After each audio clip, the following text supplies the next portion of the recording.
Assalamualaikum warahmatullahi wabarakatuh.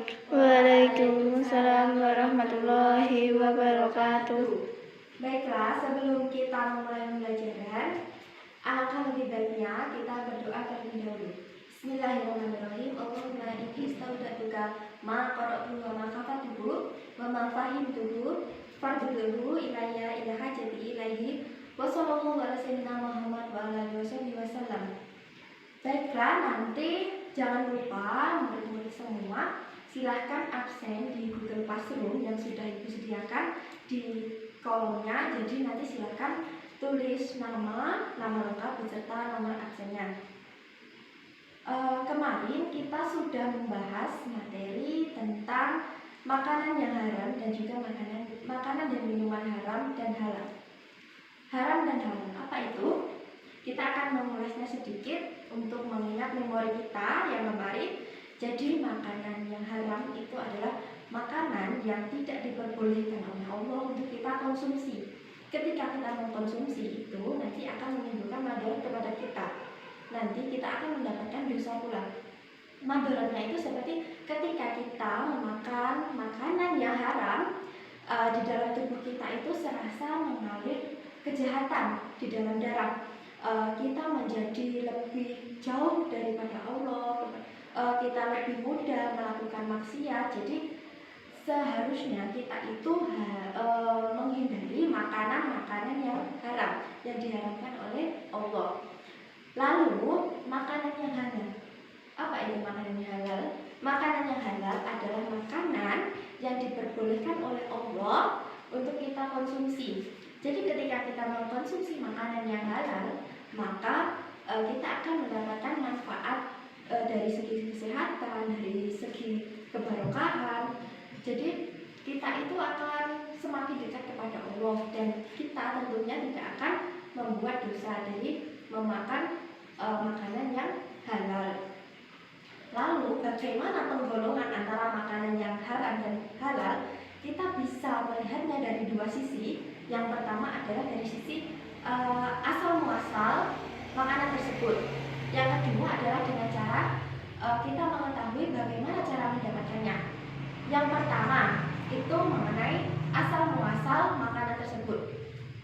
Makanan yang sudah diharamkan dijelaskan dalam Al-Quran itu contohnya seperti daging babi, daging anjing, darah, kata atau hewan-hewan yang memiliki taring. Maka walaupun dimasak seperti apapun, walaupun dikemas, dimasak selezat apapun, yang namanya barang atau makanan yang asalnya itu sudah haram, maka kita juga tidak boleh, walaupun rasanya lezat, walaupun rasanya itu sangat menggugah selera. Jadi ketika asalnya itu sudah haram, walaupun dikemas sebaik apapun, yang haram tetaplah haram. Kemudian cara yang kedua adalah dengan mengetahui bagaimana cara mendapatkannya. Contohnya ketika kita itu ingin memakan buah rambutan misalnya, kita dengan cara mencuri, maka rambutan yang kita makan itu adalah rambutan yang haram. Kita tidak boleh melakukannya kecuali kalau kita itu diberi ataupun kita meminta izin terlebih dahulu. Jadi kehalalan dari rambutan itu sudah ada. Contoh yang lain, ketika ada ayam misalnya di jalan yang tertabrak motor, lalu kita hendak mengkonsumsinya, tetapi ayam tersebut sudah keburu mati sebelum kita menyembelihnya. Jadi bagaimana hukum ayam tersebut ketika kita makan? Hukumnya adalah haram karena kita belum sempat menyembelihnya. Lalu ada lagi terkait dengan penyembelihan hewan, ada yang hewan disembelih bukan atas nama Allah. Semisal contohnya ada orang yang melakukan pemujaan, misal menyembelih ayam untuk pemujaan dibawa ke punden atau semacamnya. Jadi itu makanan yang haram, kita tidak boleh memakannya. Berkaitan dengan penyembelihan, maka sangat penting bagi kita untuk mengetahui bagaimana tata cara penyembelihan yang benar menurut syariat Islam. Oleh karena itu, pada pertemuan kali ini kita akan membahas tentang tata cara penyembelihan hewan menurut syariat Islam. Nah, tujuan daripada materi ini adalah supaya siswa mengetahui bagaimana tata cara untuk menyembelih hewan dan juga bagaimana ketentuan dalam penyembelihan hewan. Dalam materi ini kita mempelajari ketentuan penyembelihan hewan, tata cara penyembelihan secara tradisional, dan juga tata cara penyembelihan secara mekanik. Diharapkan nantinya kita memiliki sikap mulia, yakni memperlakukan hewan yang hendak kita sembelih itu dengan sebaik-baiknya. Karena apa? Kita tidak boleh menyiksa hewan yang akan kita sembelih. Yang kedua, kita memiliki rasa syukur kepada Allah Subhanahu wa Ta'ala atas segala nikmat yang telah diberikan kepada kita. Dan yang ketiga adalah menambah ketaatan kita kepada Allah dan Rasul-Nya, karena kita mengikuti syariat Islam. Kemudian menuju pembahasan yang pertama mengenai ketentuan penyembelihan hewan. Ada pertanyaan begini. Kenapa hewan harus disembelih? Kenapa tidak dibunuh dengan cara dipukul, ditusuk atau yang lainnya? Jawabannya adalah karena membunuh hewan tanpa disembelih itu nantinya akan mengakibatkan hewan tersebut menjadi bangkai, dan bangkai itu haram dimakan oleh kita. Ada dua bangkai yang diperbolehkan untuk dimakan, yakni bangkai dari ikan dan juga belalang. Ikan dan belalang tidak perlu disembelih terlebih dahulu. Jadi ketika kita hendak memakannya itu tidak perlu disembelih. Yang pertama kita akan mempelajari tentang ketentuan orang yang menyembelih.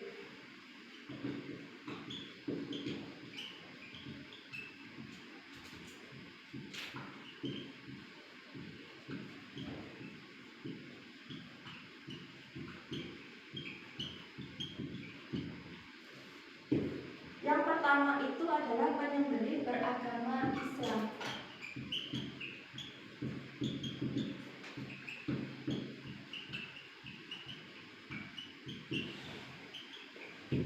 Nah, untuk poin nomor 1 ini, penyembelih harus beragama Islam. Karena apa? Penyembelihan yang dilakukan oleh orang kafir, musyrik ataupun murtad itu tidak sah bagi kita jika ingin memakan hasil sembelihannya. Lalu ketentuan yang kedua adalah menyembelih dengan sengaja.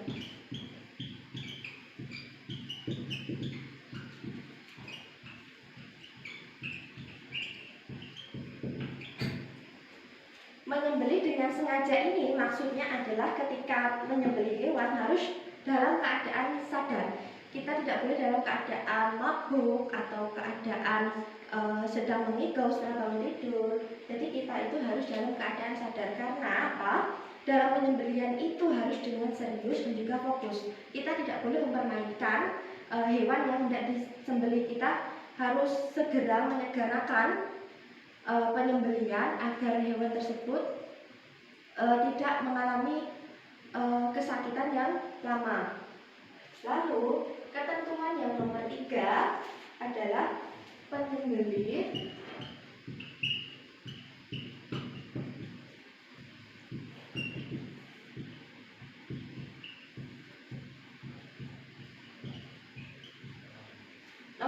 penyembelih balik dan belakang. Jadi tidak sah jika penyembelihan itu dilakukan oleh anak yang belum balik. Berakal ini maksudnya adalah orang yang tidak dalam keadaan dalam tanda kutip sedang gila. Nomor 4, ketentuannya adalah penyembelih membaca basmalah.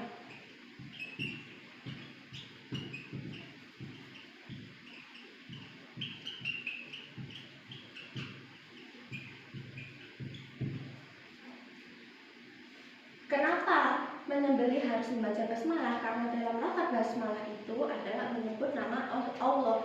Jadi ketika sedang menyembelih hewan itu, kalau tidak membaca basmalah ataupun tidak menyebut nama Allah, bukan atas Allah, maka hewan hasil sembelihannya itu akan menjadi haram untuk kita.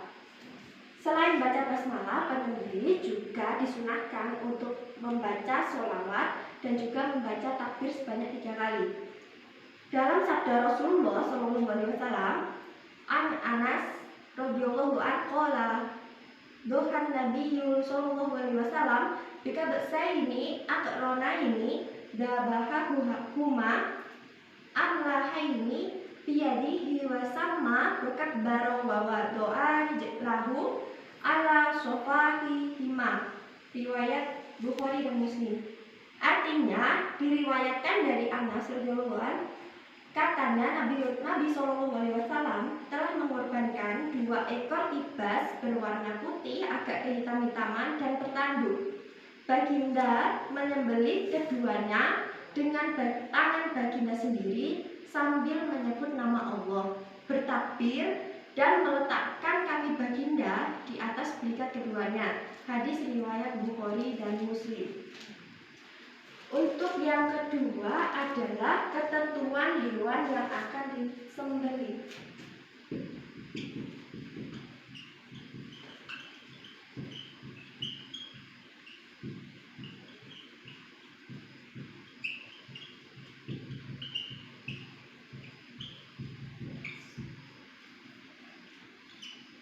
Ada 2 ketentuannya. Yang pertama adalah hewan harus dalam keadaan masih hidup. Tidak sah hukumnya menyembelih hewan yang sudah mati. Adapun hewan yang sakit, tercekik, tertabrak ataupun terpukul, ketika selagi masih sempat untuk menyembelihnya sebelum hewan itu mati, maka menjadi halal untuk kita konsumsi.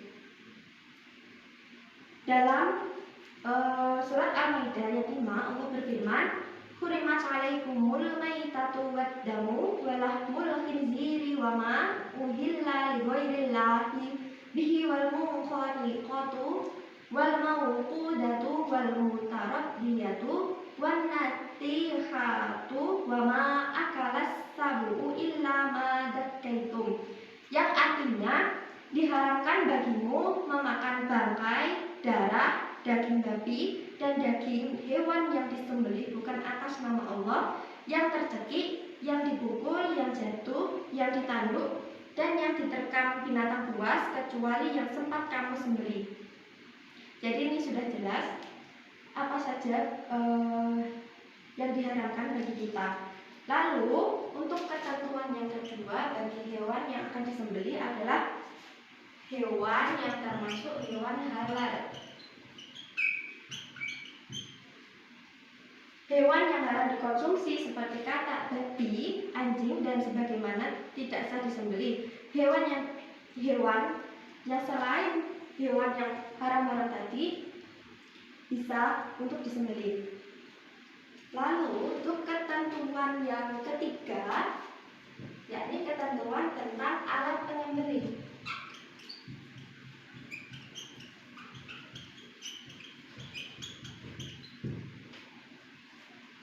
Untuk alat penyembelih itu harus yang tajam. Mengapa kita harus menggunakan alat penyembelihan yang tajam? Ini bertujuan agar kita itu tidak menyiksa hewan yang tidak kita sembelih. Lalu yang kedua, tidak terbuat dari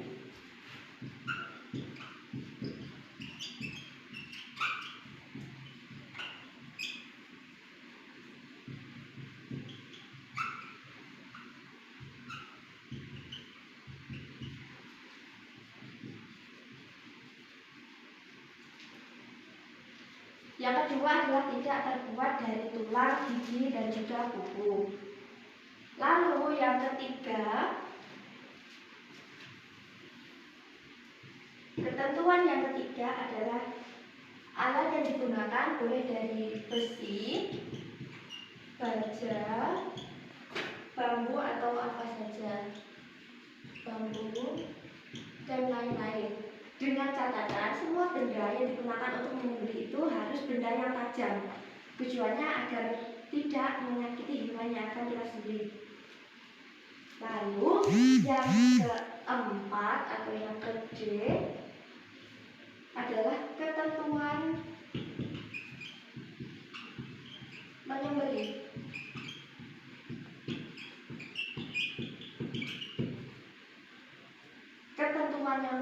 menyembelih yang pertama adalah penyembelihan dilakukan pada urat leher, saluran makanan,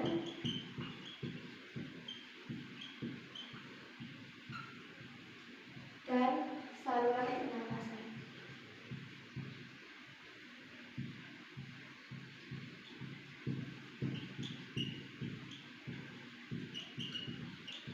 Dan yang kedua adalah harus benar-benar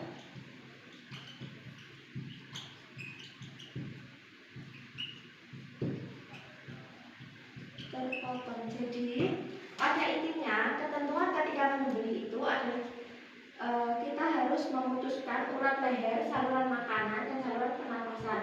Dan kita yang paling penting adalah harus memastikan urat leher, saluran makanan, dan saluran pernapasan ini benar-benar sudah terputus.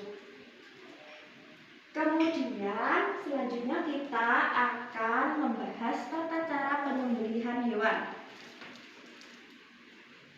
Ibu akan mempraktikkan bagaimana cara penyembelihan hewan. Jadi ibu memakai boneka sebagai alat demonstrasinya. Caranya adalah menyiapkan lubang sebagai tempat penampungan darahnya. Jadi seperti ini, anggap saja ini penampungan buat darahnya. Dan yang kedua, hewan yang akan disembelih dihadapkan ke kiblat sebelah sana, dan lambung kiri ini berada di bagian bawah. Setelah itu kaki hewan itu diikat kuat-kuat, atau yang penting hewan itu tidak berontak ketika hendak disembelih. Lalu leher hewan ini diletakkan di atas lubang. Kalau sudah berniat menyembelih, niatnya itu pakai bahasa Indonesia saja, dalam hati saya berniat menyembelih hewan ini karena Allah Ta'ala. Lalu membaca basmalah, sholawat, dan takbir 3 kali. Bismillahirrahmanirrahim. Allahumma sholli ala sayyidina Muhammad wa ala ali sayyidina Muhammad. Allahu akbar, Allahu akbar, Allahu akbar. Nah, ketika memotong itu usahakan 3 kali saja, 3 kali goresan, 1 ke bawah, 2 ke atas, lalu 1 ke bawah lagi. Lalu pastikan urat leher, saluran makanan, dan saluran pernapasan itu sudah terputus. Itu tadi caranya untuk menyembelih hewan. Lalu selanjutnya adalah hal-hal yang disunahkan dalam proses penyembelihan. Ada 4. Yang pertama adalah mengasah alat penyembelih setajam mungkin untuk mengurangi rasa sakit pada hewan. Kenapa harus diasah? Itu tadi karena untuk mengurangi rasa sakit. Sehingga bayangkan saja ketika kita menyembelih hewan tapi dengan pisau yang tumpul, itu akan mengalami kesulitan untuk memutuskan urat leher, saluran makanan, dan saluran pernapasan. Tentunya akan banyak goresan lagi di leher hewan menyembelih. Yang kedua adalah menghadapkan hewan sembelihan ke arah kiblat seperti tadi yang sudah saya contohkan. Kemudian yang ketiga, membaca basmalah dan menyebut nama Allah. Yang keempat adalah menyembelih di pangkal leher sini yang sudah tadi saya praktekkan. Kemudian ada hal-hal yang makruh dalam penyembelihan, yaitu yang pertama menyembelih dengan alat yang kurang tajam. Jadi tadi sudah saya sampaikan bahwasanya alat untuk memotong itu harus benar-benar tajam. Yang kedua, menyembelih dari arah belakang leher. Jadi tidak boleh menyembelih dari arah belakang leher, harus dari depan. Yang ketiga, menyembelih sampai putus seluruh batang lehernya. Oh iya, perlu diingat bahwasanya ketika menyembelih itu tidak boleh terputus seluruhnya, terputus kepala dengan badannya. Karena apa? Jika sudah terputus, nantinya akan menjadi bangkai. Jadi seperti itu. Kalau yang maksudnya nomor C ini menyembelih sampai putus seluruh batang lehernya, tapi ini dalam koridor bahwasanya masih ada badan yang bagian yang masih menyatukan antara kepala dengan badan. itu. Kemudian yang keempat adalah menguliti dan memotong bagian tubuh sebelum hewan itu benar-benar mati.